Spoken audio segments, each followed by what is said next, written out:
আসসালামু আলাইকুম ফেসবুক বন্ধুরা, সবাই ভালো আছেন? আশা করি আল্লাহর রহমতে আপনারা সবাই ভালো আছেন, ভালো থাকেন, সুস্থ থাকেন এই কামনাই করছি। আমরা এখন আজকে একটা রোগের কথা বলবো ইনশাআল্লাহ। যে রোগটা প্রত্যেকের ঘরেই আছে, প্রত্যেকে এই রোগের জন্য প্রতিদিন কষ্ট করতেছেন, যেটা আমরা সবাই এক নামে চিনি, গ্যাস্ট্রিকের জন্য যারা বাংলাদেশের বিভিন্ন ব্র্যান্ডের দামি দামি ব্র্যান্ডের ওষুধ খেয়েও কোনো উপকার পাচ্ছেন না, বা এরকম মনে হচ্ছে যে প্রতিদিনই আপনার খেতে হচ্ছে, গ্যাস্ট্রিকের ট্যাবলেট না খেলেই আপনি অসুস্থ হয়ে পড়েন।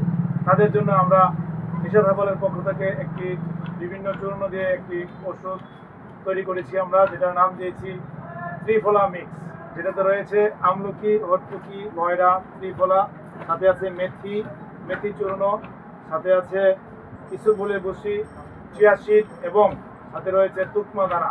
এগুলোর সাথে আরও বিভিন্ন উপাদান মিক্স করে আমরা তৈরি করেছি ত্রিফলা মিক্স, যেটা সারাদিনে একবার, শুধু সকালে খালি পেটে একবার ঘুম থেকে ওঠার পরে যদি এখান থেকে 2 চামচ আপনি নিয়মিত খেতে পারেন, আমার বিশ্বাস আপনার আর জীবনে গ্যাস্ট্রিকের ট্যাবলেট খাওয়া লাগবে না। এবং কন্টিনিউ যদি 3 থেকে 4 মাস কন্টিনিউ করতে পারেন, অনেক দিন গ্যাস্ট্রিক থেকে ভালো থাকতে পারবেন। আমার বিশ্বাস আপনারা এটা ট্রাই করবেন। এটার নাম হচ্ছে ত্রিফলা চূর্ণ, ত্রিফলা মিক্স। ত্রিফলা খেলে অবশ্যই আপনার গ্যাস্ট্রিক থেকে মুক্ত থাকতে পারবেন এবং গ্যাস্ট্রিক নিরাময় হবে ইনশাআল্লাহ। ভালো থাকবেন, সুস্থ থাকবেন। আসসালামু আলাইকুম।